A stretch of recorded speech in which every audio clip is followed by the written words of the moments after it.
clase de esclerodermia, que es una enfermedad infrecuente en realidad, no es común ver la enfermedad, pero es una enfermedad, es la más severa de las enfermedades sistémicas del tejido conectivo.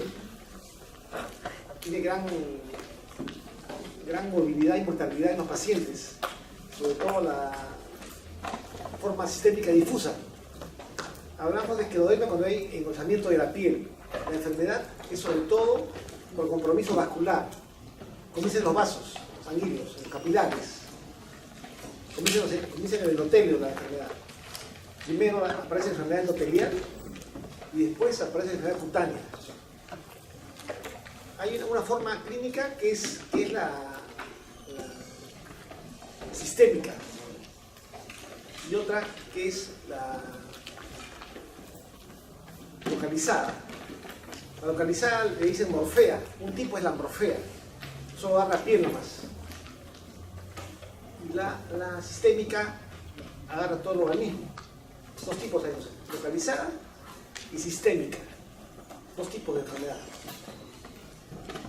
La que vamos a realizar ahora es la sistémica. La sistémica tiene dos subtipos principales, o sea, dos fenotipos, y ahora le llaman fenotipos. Uno es la sistémica limitada y la difusa. Dos subtipos. Ojo que estamos hablando de esclerosis sistémica. Antes le decía esclerosis sistémica progresiva, pero ese término se ha dejado de lado. No se le quiere decir progresiva para que el paciente no se sienta limitado de su enfermedad, ¿no? Que hay que siempre para hacer con él. O sea, le damos esclerosis sistémica, es la enfermedad, con dos subtipos: sistémica difusa y sistémica localizada, dos tipos, o limitada, sistémica limitada y sistémica difusa, dos subtipos. El más común, el que más se ve, es el sistémico limitada, es la más que más se ve, la más común.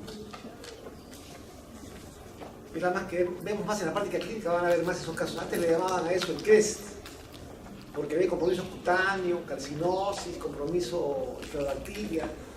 Ahora se ha dejado de lado también el término CREST ya, es un término histórico. La enfermedad esclerosis sistémica limitada es el más común tipo, el fenotipo. Comprende más o menos el 60%. El menos común es la sistémica difusa, es la menos común. Comprende como un 40% de casos, más o menos. Ahora, la sistémica limitada, que es la más común, dura años la enfermedad. Años, puede durar 20 años de evolución de la enfermedad. Y comienza con Raynaud. Esa es la sistémica localizada. La sistémica difusa es de poco tiempo de evolución, dura pocos años. El Raynaud, que es un fenómeno que se presenta en los dos tipos, en la limitada y en la difusa, se presenta en casi todos los pacientes. 98% de pacientes tienen Raynaud, casi todos tienen Raynaud. O sea, no van a ver ustedes un paciente que tenga esclerodermia sin Raynaud, no se presenta eso. El Raynaud de la esclerodermia limitada,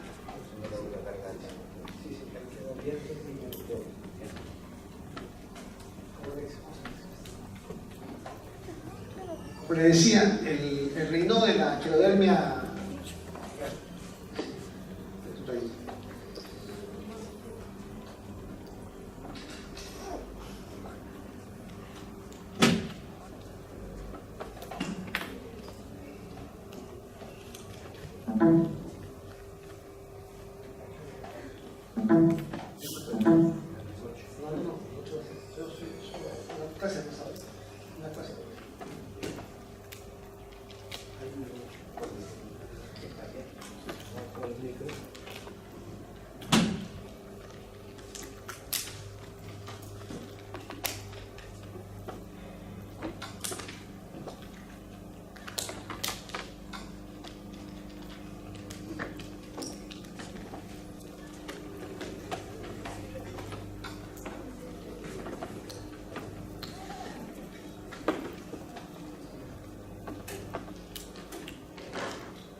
sea, realizando esta enfermedad, esclerosis sistémica, que ya no se le llama progresiva, ¿no? Sino solo este tipo de término normal que usamos, ¿no? Vamos a hacer esto. Combina en la activación inmune, el compromiso vascular, sobre todo el endotelio, y como consecuencia de eso se va a producir proliferación de fibroblastos y acúmulo de colágeno en los tejidos. Esa es la definición de la enfermedad. Es crónica la enfermedad. Entre la clínica de los pacientes va a predominar la piel engrosada o esclerodermia, el fenómeno de Raynaud, alteración del sistema gastrointestinal, enfermedad pulmonar intersticial, la hipertensión arterial, pulmonar, el compromiso renal y la afectación musculoesquelética. La que más predomina siempre es el Raynaud. En casi todos los pacientes tienen Raynaud.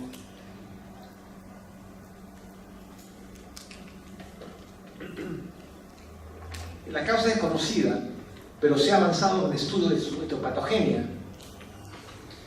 Comienza con compromiso vascular que precede al compromiso cutáneo, y también hay compromiso cutáneo extenso de tipo fibrótico. Las mujeres son afectadas en mayor frecuencia de 3 a 1, es la incidencia, la prevalencia entre damas y varones, 3 a 1.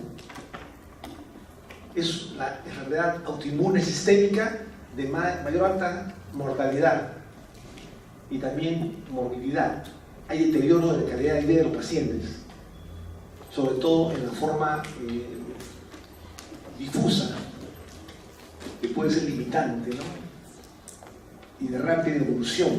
La forma crónica a veces dura años, la forma limitada, el tipo limitado dura años, el tipo difuso es de más rápida evolución y lleva mortalidad también.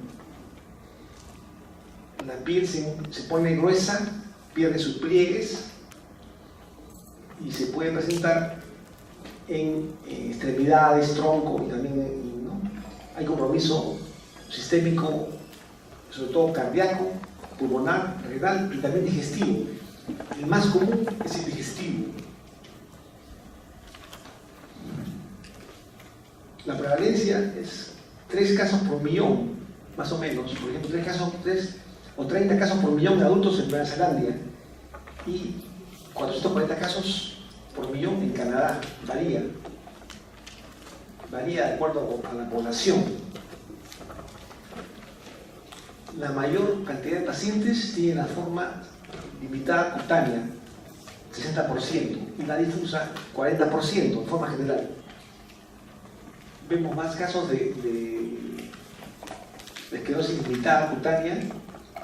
Este es el más común. Antes le llamaban CRES, un acrónimo, ¿no? Pero en realidad el término es esclerosis sistémica difusa limitada, el término actual. Y la otra es la esclerosis sistémica difusa, difusa es la otra término, el 40%, el resto. Varones 3 a 1 que le dije. La causa de esto, ¿por qué se produce la enfermedad? Es causa desconocida, pero hay teorías, ¿no? El uso de sílice, el uso de cloruro de vinilo, la bleomicina, pueden desencadenar la enfermedad, precipitan la enfermedad, desencadenan, pero algo hay de fondo que predispone a ella. Tiene similitud a la enfermedad injerto contra huésped. Las pacientes recientes que refieren trasplante de médula ósea pueden presentar un cuadro similar a esta enfermedad. Hay predisposición genética en la enfermedad. Puede haber historia familiar, enfermedad de Raynaud, otra enfermedad de tejido conectivo. Una paciente tenía esclerosis sistémica y su hermana tenía vasculitis, por ejemplo. Se asocian en la familia enfermedades sistémicas del tejido conectivo. La lesión vascular aparece primero, precede al cuadro clínico del paciente. Por eso esta fase se llama una fase de pleesclerodermia. Solo hay enfermedad vascular y esto se puede ver con la capilaroscopía, con un oftalmoscopio A veces en forma práctica se puede ver los vasos capilares subunguiales y se ve alteración a ese nivel que puede ser dilatación o pérdida de los capilares en la región subunguial. Eso se va a objetivar de una forma práctica con el oftalmoscopio, pero en realidad se debe hacer en forma adecuada con un microscopio especial para poder ver los vasos subunguiales. Es la llamada capilaroscopía, que sirve para ver a los pacientes, porque estas lesiones van a preceder a cuadro clínico de los pacientes. La lesión vascular es primero. Hay daño endotelial, se interrumpen los vasos capilares, hay infiltrado mononuclear y aumento del factor de crecimiento vascular endotelial. Esto es por la hipoxia. Como hay capilares destruidos, disminuidos, hay hipoxia tisular y se va a aumentar este factor. Después también hay anticuerpos, hay también factor inmune en estos casos. Por ejemplo, hay un anticuerpo anticentrómero en estos pacientes y ese anticuerpo predispone a la afectación visceral en estos pacientes. Hay fibrosis policlonal en la dermis inferior y el tejido subcutáneo hay depósito de fibrina y luego colágeno tipo 1, por eso la piel se fibrosa. Esto es porque los fibroblastos van a sobreexpresar factores de crecimiento transformador beta y esto lleva a fibrosis, compromiso vascular, compromiso de hipoxia a nivel tisular, libera factores de crecimiento y esta alteración se va a llevar a alteración de fibroblastos y va a llevar a fibrosis. También se encuentra aumento de receptores de factores de crecimiento de plaquetas y aumento de pericitos. Y esto hace que el músculo se pueda diferenciar en fibroblastos y más fibrosis en los pacientes. Este es lo mismo, ¿no? La exposición celular endotelial permite alteración de células inflamatorias, percusión de fibroblastos de la sangre, migración a tejidos circulantes de los tejidos circulantes, y esto va a llevar a fibrosis cutánea. También lo mismo, citocinas liberadas, factores de crecimiento inducen a la activación fenotípica de células que van a conllevar a miofibroblastos activados y esto va a llevar a fibrosis. Estos son los que decía la capilaroscopía patológica. Acá se ven capilares dilatados. Esto se va a ver cuando la enfermedad sistémica es limitada. En el subtipo de enfermedad sistémica limitada van a ver ustedes que están los capilares dilatados. Cuando hay pérdida de capilares, pérdida capilar, esto se va a ver en la querosis sistémica difusa. Esa es la diferenciación entre una y otra. O sea, es útil diferenciar este compromiso que va a preceder al cuadro clínico. Hay gente que tiene solo esto y tiene anticuerpos anticentrómero y se le llama la preesclerodermia. Han aparecido cambios a nivel capilaroscopía con anticuerpos sistémicos circulantes, pero no hay todavía enfermedad, la llamada preesclerodermia. Este es un cuadro resumido de la patogenia de la enfermedad. Hay algún agente etiológico, factor genético predisponente. Aquí puede estar algún factor externo, cloruro de vinilo, sílice, algo que ha predispuesto a esta enfermedad.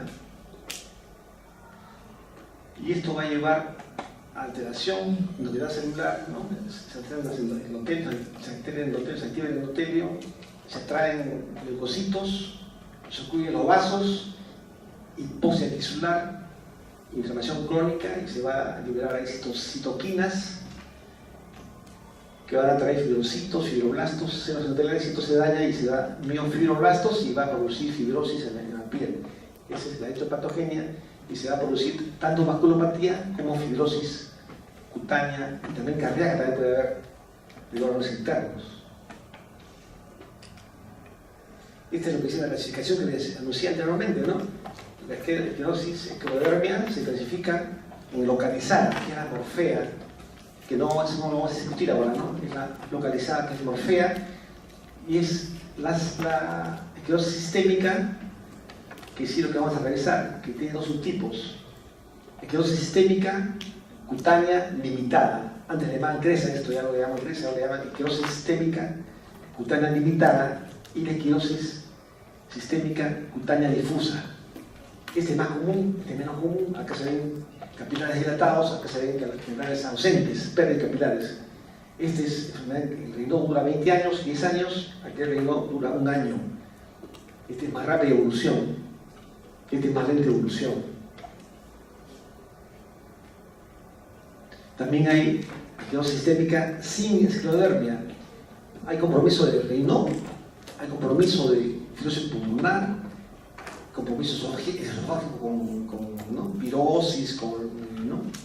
síntomas de reflujo gastroesofágico, compromiso esofágico, compromiso de fibrosis pulmonar, también puede haber compromiso renal y compromiso de Raynaud sin haber compromiso cutáneo. Es una variante que se llama esclerosis sistémica sin compromiso cutáneo, sin esclerodermia. Esto es más raro, ¿no? No se ve mucho esta entidad, pero también es parte de la clasificación. Es un subtipo más. Esta es la esclerosis sistémica limitada, que les dije que dura años, 20 años. El Raynaud comienza acá y sigue por 20 años. A los 5 a 10 años, en la esclerosis sistémica limitada, aparece edema digital, esclerobacteria, compromiso gastrointestinal, sobre todo esofágico, telangiectasias, calcinosis aparecen acá, ¿no? Estos a 10 años. Y a 10 a 20 años puede aparecer hipertensión arterial pulmonar. Esta es la evolución natural de la esclerosis sistémica localizada o limitada. Esclerosis sistémica limitada, que el Raynaud es crónico. Esta es la difusa, que a diferencia de la limitada, vamos a tener que el Raynaud dura 12 meses, 1 a 12 meses. Y la enfermedad pulmonar difusa aparece a los 5 años. Es de más rápida evolución. También puede haber lo que se llama crisis renal, un compromiso renal que da lugar a hipertensión arterial severa, insuficiencia renal rápidamente progresiva en estos pacientes, y el manejo es con inhibidores de angina convertidora de angiotensina, ¿no? Sobre todo, ¿no? Crisis renal. Y también puede dar lugar a enfermedad pulmonar. Esto es en rápida evolución de 1 a 5 años. Entonces es diferente la evolución de la difusa que de la limitada. La limitada dura años y dura menos tiempo. También hay Raynaud, piel engrosada, procesos tendinosos, compromiso gastrointestinal, artritis, fatiga.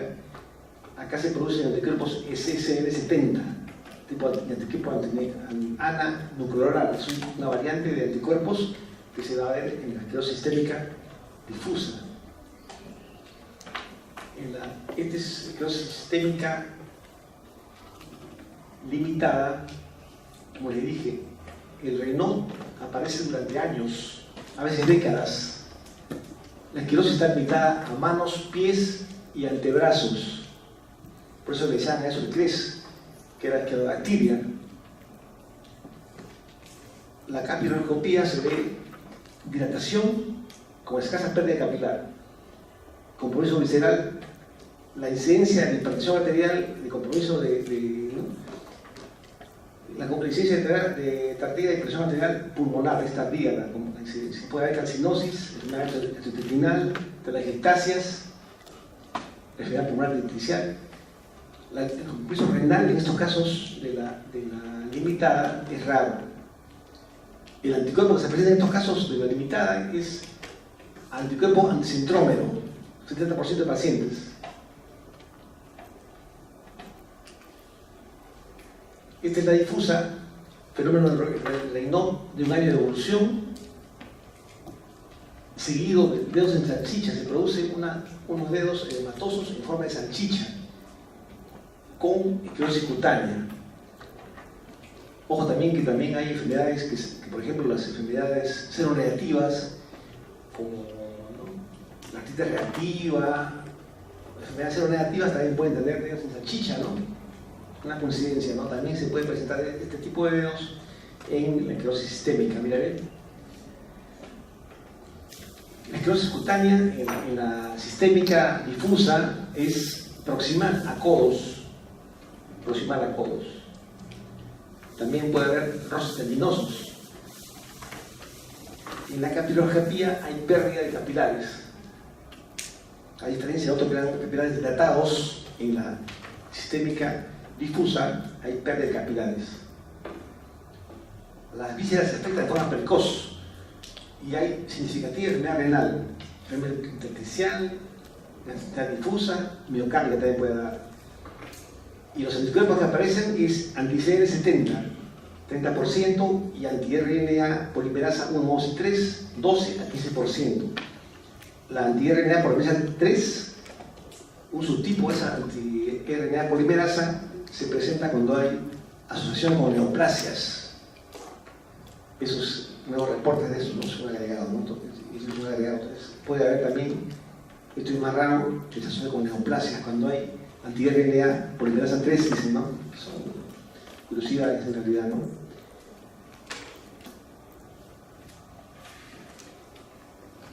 Hay también lo que se llama esclerosis sincrodermia, como les decía, fenómeno de Raynaud, compromiso visceral sin compromiso cutáneo, ¿no? Puede haber esclerosis pulmonar, enfermedad renal, cardíaca o gastrointestinal sin haber compromiso cutáneo. La esclerosis sistémica sin esclerodermia. Y por supuesto, ahí sí van a encontrar ustedes cambios en la capiloroscopía, ¿no? También puede haber anticuerpos antinucleares positivos, anti-CD70, ACA, o ACA es anticuerpo anticentrómero, ¿no? Anticentrómero, o anti-ARNA polimerasa también puede haber acá, ¿eh? La pre-esclerodermia, hay Raynaud, alteración capiloroscópica, anticuerpos, pero no hay compromiso cutáneo ni tampoco visceral, ¿eh? Eso es lo que se llama la pre-esclerodermia. Sería eso una ventana de oportunidad, dice, ¿no? Un compromiso inicial de la enfermedad, capaz se puede actuar ahí para que la enfermedad progrese. Eso todavía está en estudio, ¿no? Eso es lo que le decía. Acá tenemos fenómeno de Raynaud, anticuerpos antinucleares, capiloroscopía, sin compromiso visceral ni dérmico, lo que se llama la pre-esclerodermia, y tampoco visceral, ¿no? Eso tiene una gran oportunidad, capaz actuando ahí con algún tipo de medicamento, algo que evite que esto progrese, ¿no? Que sería la idea, ¿no? Por ejemplo, entonces podemos ver un paciente que tiene Raynaud, tiene anticuerpos positivos, anticentrómero positivo, alteración capiloroscópica, estamos ante una pre-esclerodermia. Y capaz acá se quiera, esto están estudiándolo para ver si acá se puede actuar de alguna forma para evitar que el paciente progrese a esto, ¿no? Por ejemplo. Eso me ha llamado una ventana de oportunidad. Esto por supuesto, es la cuestión natural de la enfermedad para buscar futuros tratamientos para esta enfermedad que es mortal en muchos casos. Entonces, por eso estamos estudiando esto, esta ventana que hay que trabajar para poder que eso no avance desde acá. Después también ya la enfermedad va avanzando, ¿no? Ya avanza la enfermedad para acá y hay compromiso cutáneo, miopático, ¿no? Aparece presión pulmonar, enfermedad pulmonar intersticial, compromiso renal, todo esto, también esofágico, la enfermedad avanza para acá. Y estos son los criterios de la Asociación de Reumatología, ¿no? También la EULAR, que es la Asociación Europea de Reumatología, 2013. Es criterio de clasificación, el score, se requieren 9 puntos para clasificar al paciente como esclerosis sistémica. Acá están los criterios de definiciones. Es el score con 9 puntos o más, el paciente tiene esclerosis sistémica definida, ¿no? Clasificada como esto, ¿no? Dedos engrosados en las manos que se extienden proximales a la articulación metacarpofalángica, es un criterio. Si hay esclerosis, esclerodermia proximal a la articulación metacarpofalángica, clara en las dos manos, quiere decir que estamos con 9 score y estamos en paciente con esta enfermedad. Si no están en salchicha o dedos en la piel engrosados de esclerodactilia, son los 4 puntos en esclerodactilia, y edema en dedos de salchicha 2 puntos. Ahí no llega, ¿no? lesiones úlceras digitales, 2 puntos. Cicatrices de hemorroide de la cabeza, cicatrices en los dedos, 3 puntos. Telangiectasia, 2 puntos. Capilopatía patológica, 2 puntos. Hipertensión arterial pulmonar, 2. Y enfermedad pulmonar intersticial, 2 puntos. Raynaud, 3. Anticuerpos antisintrómeno, 3. O antitopo isomerasa SN70, 3. Y anti-RNA polimerasa 3, también 3. O sea, este es el puntaje. Con 9 puntos tenemos clasificado al paciente como esclerosis sistémica. En la etapa incipiente de esclerosis sistémica hay cambios de la piel edematosos. El paciente aparece con la cara edematosa, manos hinchadas, hematosas, algo duro, dedos de forma de salchicha. No puede empezar la enfermedad de este tipo. Entonces es una causa más de edema generalizado, en cara, en manos, por ejemplo. Es un edema algo duro, ¿no? No es un edema con fovea, porque no deja fovea. Es por fibrosis, es una fase hematosa de la enfermedad, por ejemplo. Entonces el edema es simétrico, ¿no? La piel está engrosada y es edema simétrico y bilateral, dice. Entonces es importante conocerlo porque hay muchas causas de edema en la cara de los pacientes. Una causa a veces olvidada también el edema, por ejemplo, comparo esto con el edema palpebral que se presenta en el inicio de la dermatomiositis, por ejemplo. Hay pacientes que hemos visto que han debutado con edema de los párpados y tenían la fase inicial de la dermatomiositis. En los días subsiguientes, semanas subsiguientes, los párpados se vinieron de color morado, el elotropo, se llama eso. Comenzaron con edema palpebral y después apareció que el paciente tenía debilidad muscular para levantarse de la silla, levantar las manos encima de la cabeza, subir al microbús, por ejemplo. Y con párpados hematosos estamos frente a una dermatomiositis. También puede haber en estos casos de ectodermia compromiso muscular, pero no es tan severo. Hay compromiso muscular leve, moderado, pero no es severo, no es igual. Este compromiso puede tener superposición de ectodermia también con dermatomiositis, por ejemplo. Pero, como le decía, así como el edema de cara, que el edema de cara en estos casos es duro, el edema es blando, el edema de palpebral, como presentación inicial de la dermatomiositis. Entonces, el edema palpebral en un paciente que no se puede levantar de la silla, que tiene debilidad muscular proximal, es sugestivo de la fase inicial de la dermatomiositis, por ejemplo. Hay gente que ha visto eso y no se ha dado cuenta y el paciente la enfermedad ha sido avanzando. 1, 2, 3 meses con debilidad muscular proximal, ya la cara se teñió de morado, ya. Párpados hematosos teñidos de morado, clásico de una dermatomiositis, por ejemplo. Entonces, en este caso también el edema de cara, pero un edema edema blando, ¿no? O de duro, pero un edema duro acá, ¿no es cierto? Entonces, también compromiso de hematosos de las manos, por ejemplo. Los cambios de capilaroscopía con pérdida de capilares también se pueden presentar en la enfermedad que es la dermatomiositis. También puede dar lugar a ese trastorno, por ejemplo. No es exclusivo de la ectodermia, es el cambio que hay en la capilaroscopía, por ejemplo. Entonces eso también puede presentar algo similar inicialmente. Las enfermedades se van padeciendo, pero hay que dejarla diferenciar para tratar cada una de ellas como debe ser. Entonces mire, viene de manos pero es duro, la piel se pone gruesa, se pierden las arrugas de la mano. Van desapareciendo, las arrugas normales de la mano se han perdido por la fibrosis cutánea, eso ya es esclerodermia.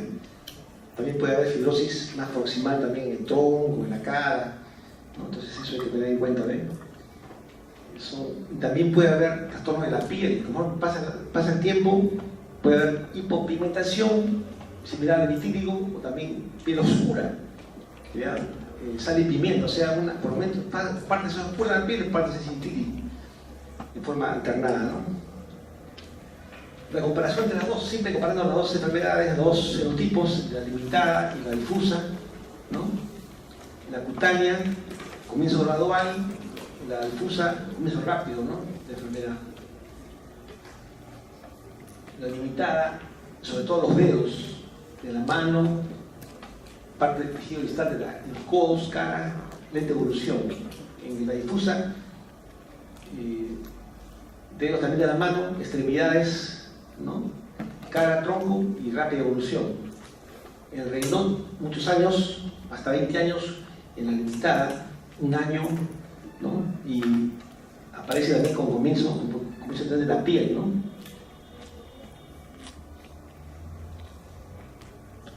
También puede ir con isquemia esto, ¿no? Aunque es menos grave, también la isquemia de los dedos en el Raynaud. El núcleo esquelético, ataques leves en la limitada y más severas en la difusa. También hay sedimento del carpo y también roces tendinosos. También puede haber calcificación subcutánea en estos casos, sobre todo en las regiones periarticulares de la mano, la región, ¿no?, del codo, se puede producir calcificación subcutánea en estos pacientes. Neumonía intersticial, intermitente evolución en la limitada, poco intensa, evolución temprana y puede ser grave en la difusa. Hipertensión arterial pulmonar tardía en el caso de la limitada y puede aparecer junto a la neumonía intersticial en la difusa. La crisis renal es rara en la limitada, 15% de casos de la difusa tiene crisis renal. Aparece con hipertensión, cefalea, hipertensión, daño renal progresivo. La clásica crisis renal de la esclerodermia puede ser mortal, ¿eh? Dice que aparece en menos de 4 años de enfermedad de la difusa. La comparación nuevamente, la piel está tomada en los dos, 100% de la difusa, 90% de la limitada. Raynaud, casi todos tienen Raynaud, 99-98.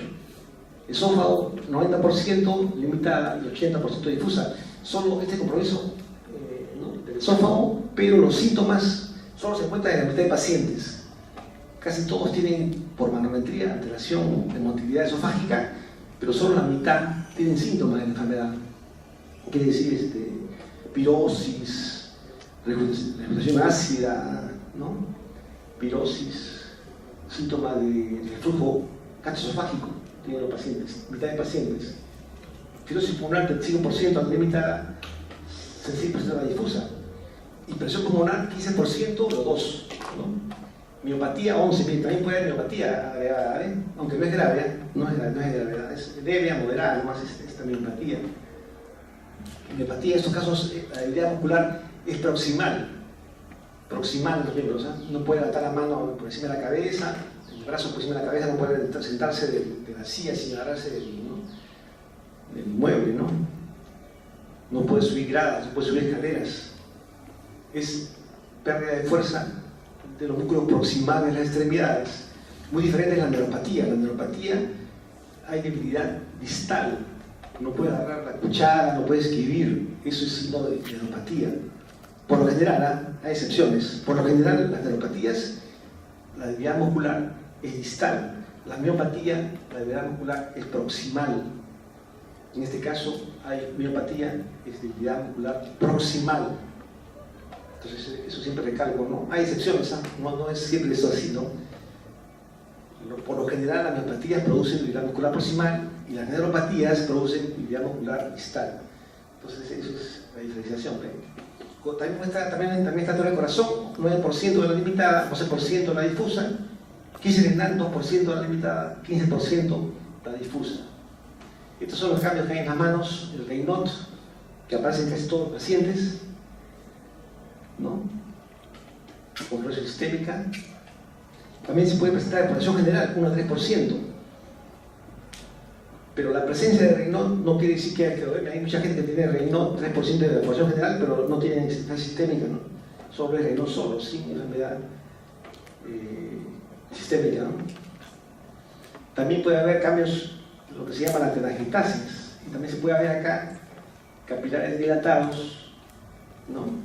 Con la capilaroscopía esto se puede ver en esclerosis sistémica limitada, ¿no? Acá también se ve cambio de telangiectasis en cara,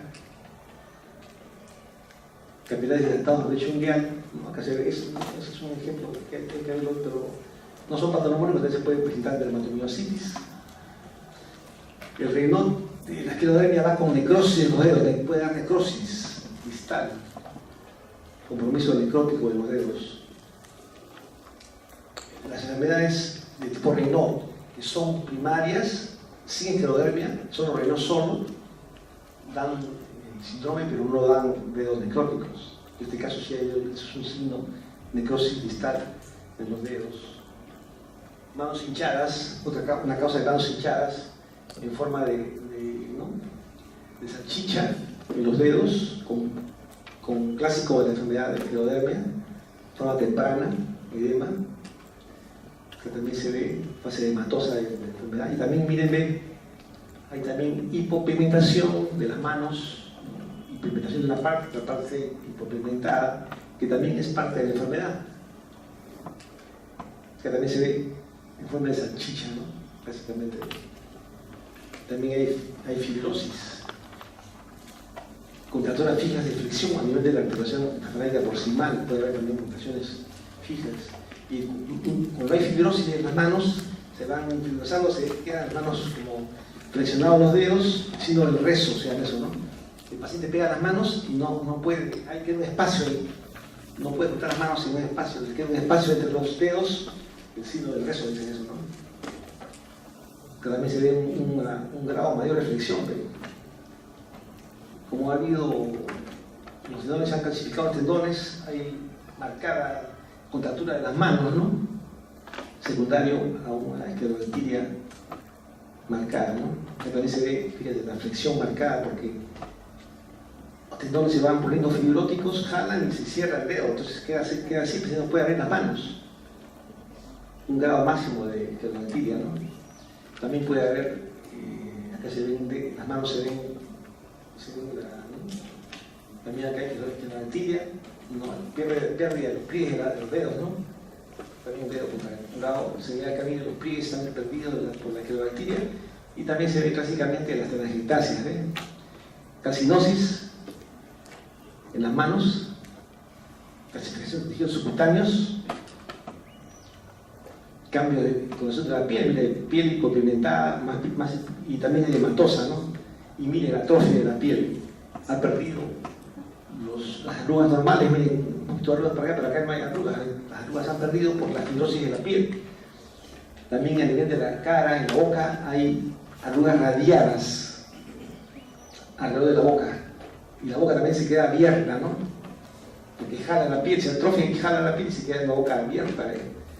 Hay también acá telangiectasias en la cara de la paciente, en la boca también se puede ver telangiectasias en la lengua, ¿no? Hay también la disminución de la apertura bucal en estos casos. Esta es fase esclerodérmica clásica, ¿no? Se afila la nariz por la esclerosis de la piel de la cara, jala hacia arriba de la piel y se ven en los dientes, ¿no? Y dicen la fase de rana, le dicen eso, ¿no? Casos, ¿no? Entonces, porque es un caso avanzado de esclerosis sistémica, ¿no? Difusa. Hay un índice de Rodman modificado, en el cual se va a cuantificar el compromiso de grado de endurecimiento cutáneo a todo nivel. Es una tabla que en realidad se ve para ver si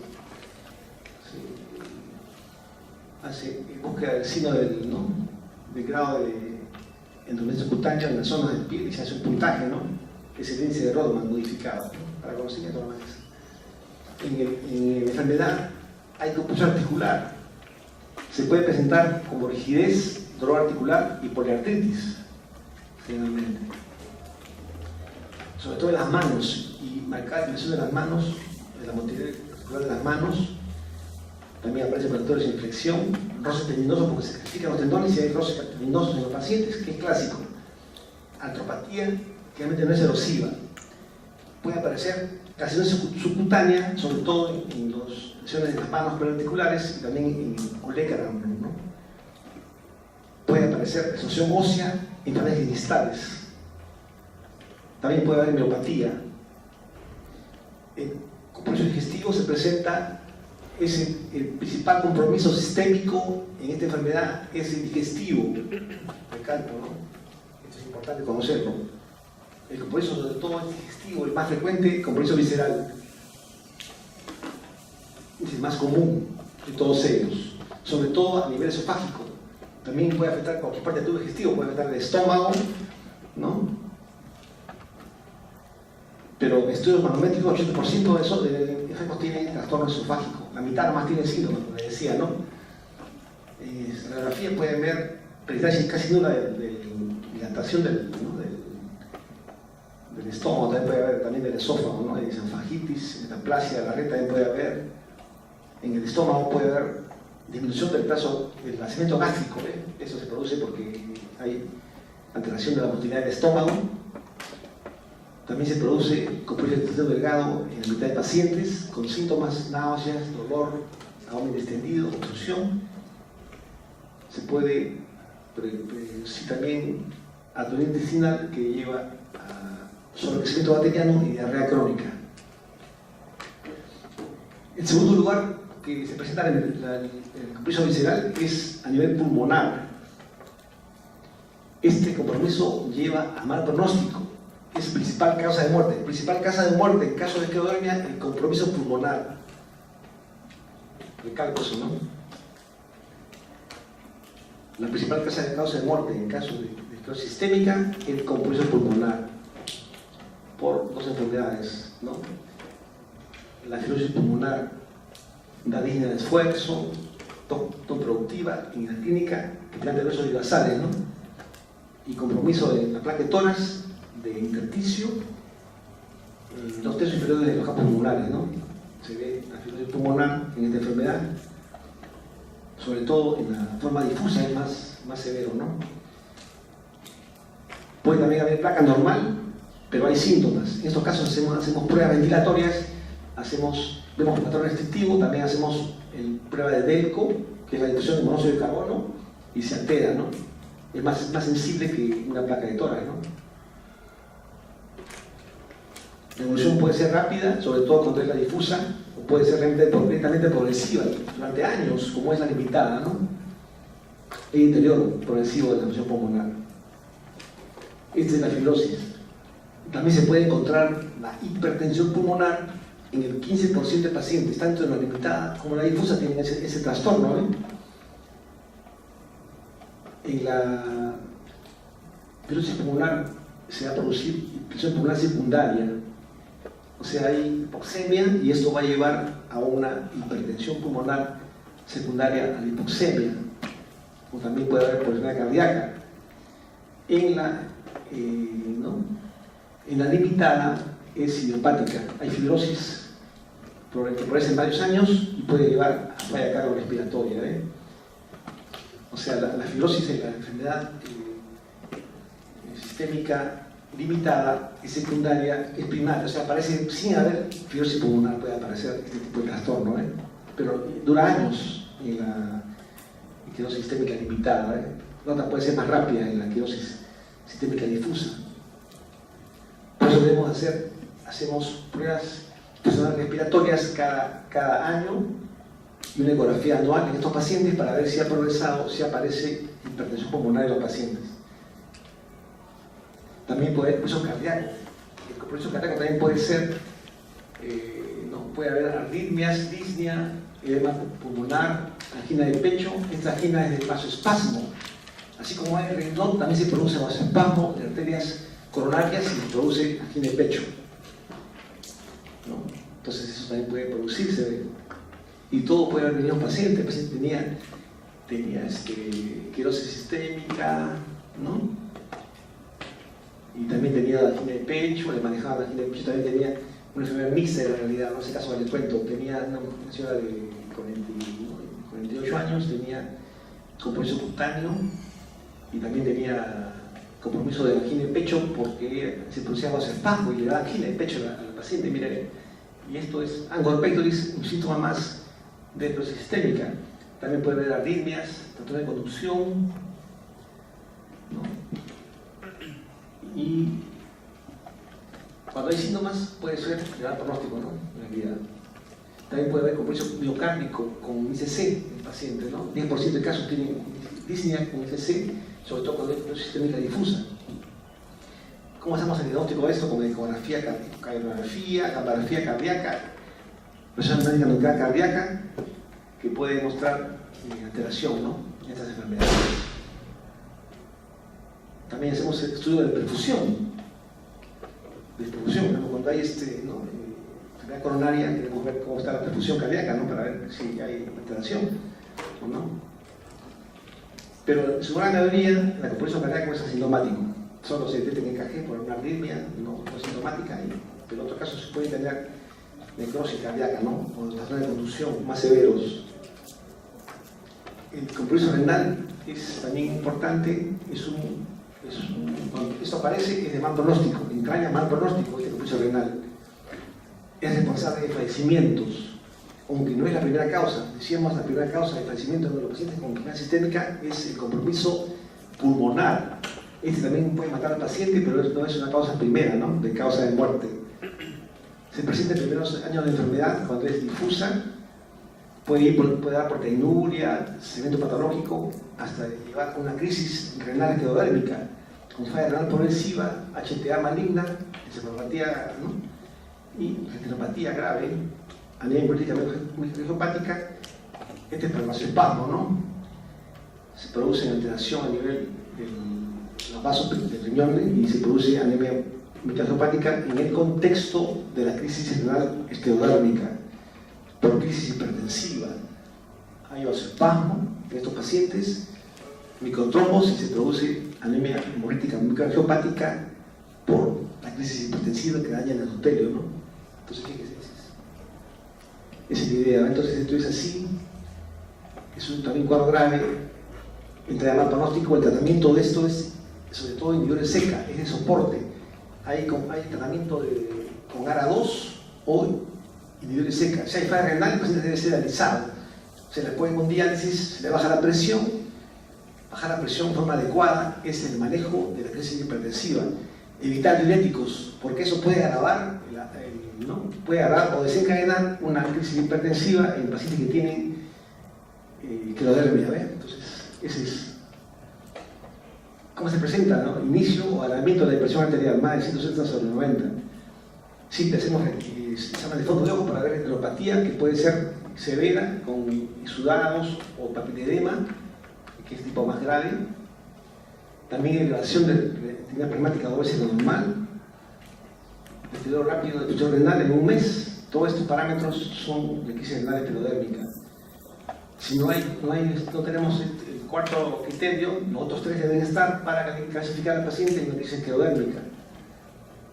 También puede, por eso cutáneo, ¿cómo se trata, no? Se trata con hidratación adecuada, lociones o cremas, sobre todo. También fisioterapia y rehabilitación no va a servir para esos pacientes, ¿eh? A veces tratamos cuando hay capricho inflamatorio de la piel de forma difusa, podemos tratar con prednisona, 0.25 mg por kilo por un mes. Después se baja 5 mg por semana hasta llegar a unos 5 mg por día, de acuerdo a la respuesta. Cuando es una fase inflamatoria de la parte de la piel, podemos usar este tipo de tratamiento que no es muy eficaz en realidad, ¿no? También se puede usar a veces con cierta eficacia el microfenolato. No existe ninguna razón para usar de penicillamina, no es eficaz, ¿no? Para la piel. Para calcinosis usamos colchicina, también usamos litiazem, hidroxicloroquina, por ejemplo. Para el pulmón usamos corticoides. ¿Cuándo usamos corticoides? Cuando hay disminución de la capacidad de voluntad forzada, menos del 70%, o cuando hay recaídas superiores al 10%, o también compresión de la tomografía del 20%. Cuando hay síntomas de virus esmerilidado en la tomografía, como un compromiso subagudo, porque si fibrosis severa ya no, pues no, sí, tiene que haber un proceso inflamatorio y enfermedad pulmonar intersticial inflamatoria, no fibrosis avanzada, sino intersticial inflamatoria, podemos hacer intento de darle corticosteroides 1 mg por kilo, 0.25 mg por kilo por día de prednisona en un mes y se comienza a dar la dosis después, hasta un año. También damos ciclofosfamida en pulsos mensuales por 6 meses y después seguimos con microfenolato o acetoprina en caso de fibrosis pulmonar, pero vamos viendo la respuesta terapéutica de estos pacientes. Se puede estabilizar la fibrosis pulmonar o puede avanzar. Si avanza la fibrosis y el paciente tiene una fibrosis severa, ya no se separa el tratamiento inmunosupresor. Si hay fibrosis ya secular marcada, ya no se sigue el tratamiento ya inmunosupresor. También damos N-acetilcisteína en unos pacientes. El pulmón, como le dije, cuando es una enfermedad crónica, severa fibrosis no se trata, ¿no? Cuando está avanzada la enfermedad, damos oxigenoterapia, rehabilitación respiratoria que también es importante, y por último, trasplante pulmonar si fuese necesario, ¿no? Esta circulación pulmonar, debemos tratar la enfermedad, puede ser secundaria a enfermedad cardíaca o fibrosis pulmonar avanzada, ¿no? Por ejemplo. Entonces, ¿qué se hace en estos pacientes? Tratamos, si es enfermedad cardíaca, tratamos enfermedad cardíaca de fondo, ¿no? Podemos dar también si es presión pulmonar primaria, sin compromiso cardíaco, por ejemplo, que si no sea debido a ICC, sino por compromiso vascular pulmonar, podemos dar antagonistas orales de receptores de endotelina, Bosentan, también se puede dar también sildenafil en algunos casos. A veces son diuréticos para estos pacientes, también oxigenoterapia para evitar hipoxemia. También usamos prostacyclina, una pastilla prostacyclina o epoprostenol para tratar este tipo de pacientes con eficacia, ¿no?, moderada. Y si es muy avanzada la enfermedad, se puede tener proceder al trasplante de pulmón, si cumple criterios del paciente de este trastorno. La enfermedad renal, como ya expliqué, el tratamiento es bajar la presión con inhibidores seca o también ARA2. También apoyo también se puede hacer apoyo también dialítico en estos pacientes si hay falla renal. Si no mejora con esta terapia inicial, se puede añadir antagonistas renales del calcio. Por ejemplo, nifedipino, de dosis prolongada, se puede emplear. Evitar diuréticos, porque ahora hay problemas. Bajar la presión arterial a lo normal es el objetivo principal de esto, con inhibidores seca. También puede usar metoprolol de sodio endovenoso en algunos casos. Cuando hay dolor renal severo, el paciente puede ser sometido a hemodiálisis o diálisis peritoneal. Se sigue tratando a estos pacientes con inhibidores seca. Ojo que sí usamos en estos casos ARA2, porque la diálisis elimina la inhibidor ECA. Entonces, cuando el paciente entra a diálisis ya no podemos usar ECA, tenemos que usar el paciente, cambiar a ARA2. Damos irbesartán, damos losartán, en esos casos que están el paciente en diálisis. Muy importante ese recalco, ¿no?, porque no se puede usar inhibidor seca en paciente que está en diálisis. Tiene que usarse alternativa ARA2, porque la diálisis elimina los inhibidores seca. Entonces, ese es un tip. Entonces, esa es la idea. Si hay compromiso cardíaco, si hay miocarditis, usamos prednisona 1 miligramo por kilo por día. Estamos viendo que la única indicación para usar este tipo de dosis es compromiso miocárdico, ¿no?, por ejemplo. Entonces, si hay compromiso de pericardio, usamos AINES por un tiempo. También se puede usar de prednisona, pero medio por kilo nomás, a 1 por kilo como máximo cuando hay compromiso pericardio, ¿no? Si hay taponamiento pericárdico, hacemos ventana pericárdica o pericardiocentesis, ¿no? Cuando hay reflujo esofágico, usamos inhibidores de bomba de protones, ¿no?, metoclopramida, por si no, también usamos también omeprazol. Si hay estenosis esofágica, hacemos dilatación periódica con el gastroenterólogo que hace dilatación esofágica para mejorar la estenosis. Si hay alteración hemotoxicidad intestinal con mala absorción, podemos usar condición parenteral, ¿no?, también terapia antibiótica, ¿no?, en algunos pacientes. ¿Qué se debe hacer en los pacientes? Análisis, se hace hemograma, sangre periférica para ver si magia fragmentado, para ver si hay compromiso de crisis renal, anticuerpos nucleares, antígeno nuclear extraíble CD70, BCG, ecocardio, presión pulmonar, anticuerpos centrómero. Se hacen todas estas pruebas basales para ver si es de tipo difuso o localizada la enfermedad. ¿Qué cosa es el Raynaud? Es una manifestación, un cuadro clínico que de vasoespasmo, que puede dar, se presenta cuando hay exposición al frío o también estrés emocional. Una respuesta exagerada al frío, en zonas distales, en las orejas, en las manos, aparece palidez, cianosis y después puede haber de rebote enrojecimiento de la mano, ¿no? Ese es el Raynaud. Puede ser una enfermedad primaria, fenómeno de Raynaud primario, o enfermedad de Raynaud si aparece en el contexto de una enfermedad identificable, ¿no? Cuando es compromiso de enfermedad identificable, se denomina secundario o síndrome de Raynaud. La enfermedad de Raynaud es cuando hay compromiso primario, sin enfermedad sistémica. Hay que diferenciar primario de secundario. El primario es menos de 30 años, el secundario más de 30 años. Sexo femenino 20-1 en mujeres en el primario, 4-1 en el secundario. Capilaroscopía no hay alteraciones y secundario es patológica. Fíjate, entonces esto es importante, esta prueba. Trastorno asociado ausente, presente. Simétrico es el primario, puede ser asimétrico el secundario. Frecuencia 3 en el primario, 2 en el secundario. La gravedad es mucho más en el secundario. Puede haber compromiso de tipo isquémico, frecuente, ausente. En el primario no hay isquemia, en el secundario no hay isquemia, necrosis, como vimos en la foto, necrosis distal, entre otros. Las causas del secundario pueden ser ocupacionales, factores físicos, neoplasias también pueden dar lugar a síndrome carcinoide, farmacitomas pueden producir Raynaud, fármacos como la rotamina, antimigrañosos, bloqueadores beta pueden también producir Raynaud, citotóxicos, entre otros. También puede haber infecciones, hepatopatía crónica por hepatitis B, C, citomegalovirus, puede también producir Raynaud secundario, patología hematológica. Por ejemplo, la esclerodermia, o diríamos el síndrome de pilosinofílico, trombofilias, enfermedad por creatininas puede producir también Raynaud, enfermedad vascular obstructiva, aterosclerosis, microembolia puede dar también compromiso similar al Raynaud, una miscelánea como enfermedades vasoespásticas, angina de Prinzmetal, migraña puede también producir este problema, son los secundarios. El cuadro clínico, una fase isquémica, palidez, cianosis de los dedos, y una fase hiperémica después. La intensidad varía de acuerdo al episodio, a cada episodio. La fase isquémica se asocia con frecuencia clínica sensitiva, ¿no? Entonces, fase isquémica, bueno, ya clínica sensitiva, dolor intenso en las manos, puede dar. El Raynaud secundario, que es secundario a una enfermedad de fondo, puede producir lesiones isquémicas en los dedos. Este es el Raynaud, mire, se ve acá, se ve palidez marcada en estos dedos de la mano, comparado con los demás dedos que están en color normal. Acá también se ve cianosis, cianosis en el Raynaud. También produce úlceras digitales. Este es un Raynaud con úlceras digitales, probablemente secundaria a una enfermedad, sobre todo esclerodermia.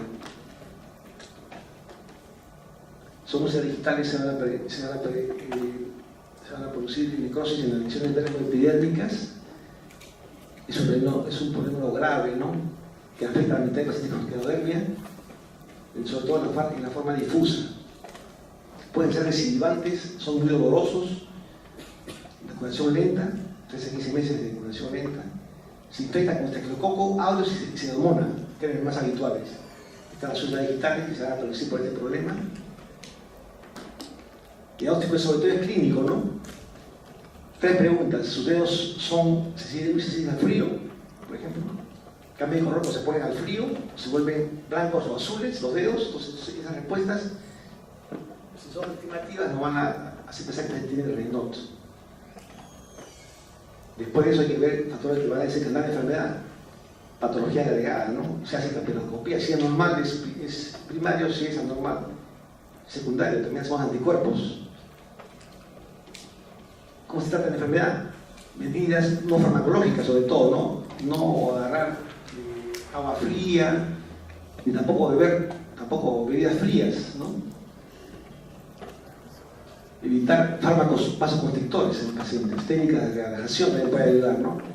No tomar, evitar el uso de café, no fumar, debido a la acción constrictora del tabaco, controlar el estrés emocional.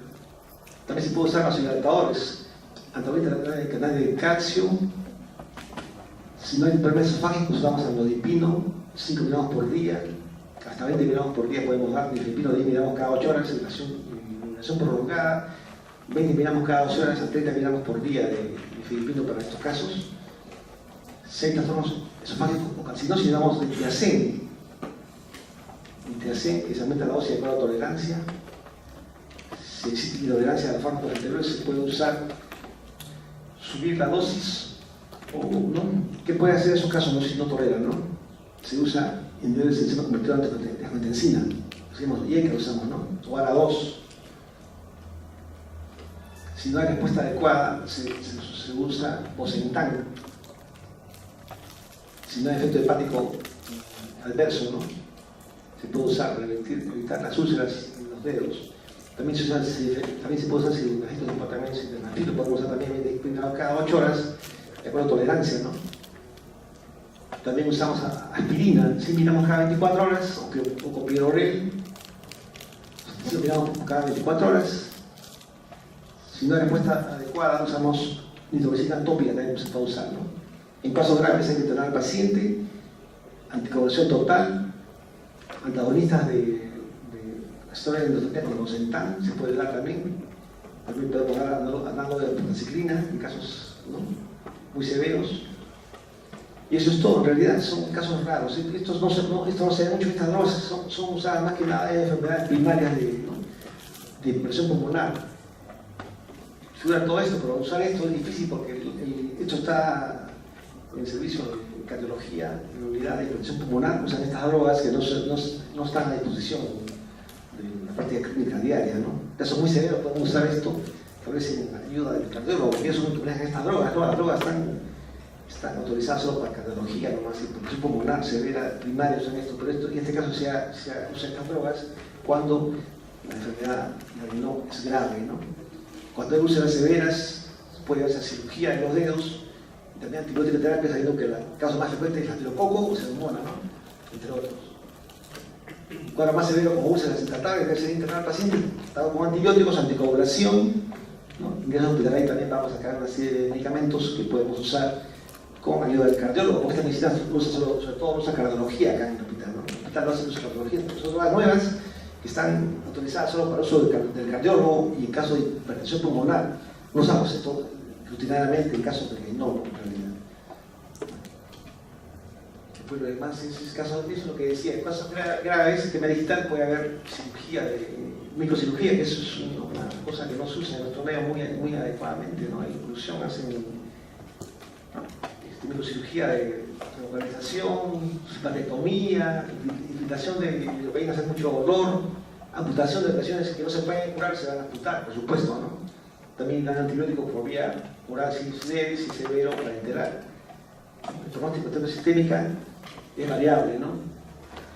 La sobrevida disminuye. La supervivencia media fue de 11 años con resistencia sistémica. En la difusa, la tasa de supervivencia a 5 o 10 años es del 17 y 55%. En la localizada hay más tiempo, ¿no?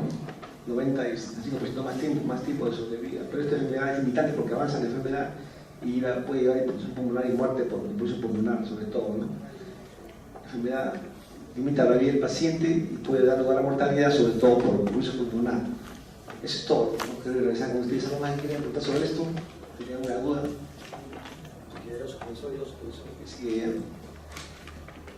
No es común la enfermedad, no se ve mucho, pero hay que conocerla porque se puede ver casos, sobre todo vemos la que llamaban GRES, antes eso vemos más, vemos muchos más casos de esos. En caso de fibrosis pulmonar, que tiene paciente idiopática, por favor le vean las manos del paciente, vean las manos, vean la piel, si hay telangiectasia, si hay enterobacteria. La fibrosis pulmonar es por esta enfermedad.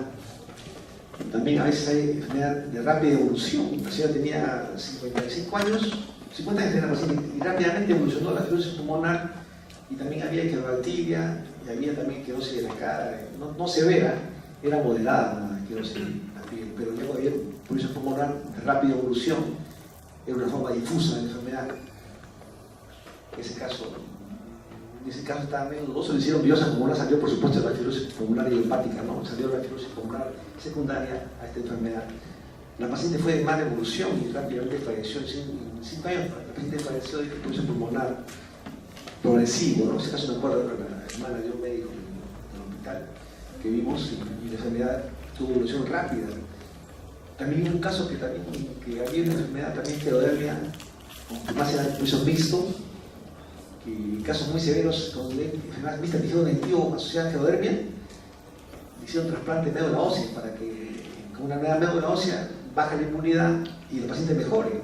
Y mejoró por un tiempo, un año y medio, al año y medio recayó toda la enfermedad, hizo grave, contractura de los brazos, no podía ni moverse la paciente, ¿no? Y la piel era muy gruesa, tenía que estar sentada porque no le podía poner ni siquiera viendo venosa porque estaba tan filosada la piel que no entraban las agujas en la piel de la paciente.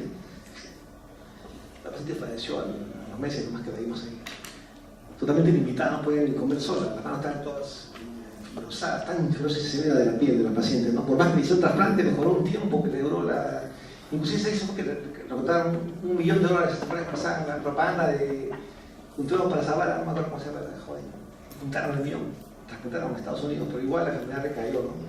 Eso saber la severidad de la enfermedad, ¿no? Otra joven, cuando tenía enfermedad mixta, como eso cutáneo por esclerodermia, ¿no? Y la evolución fue mala.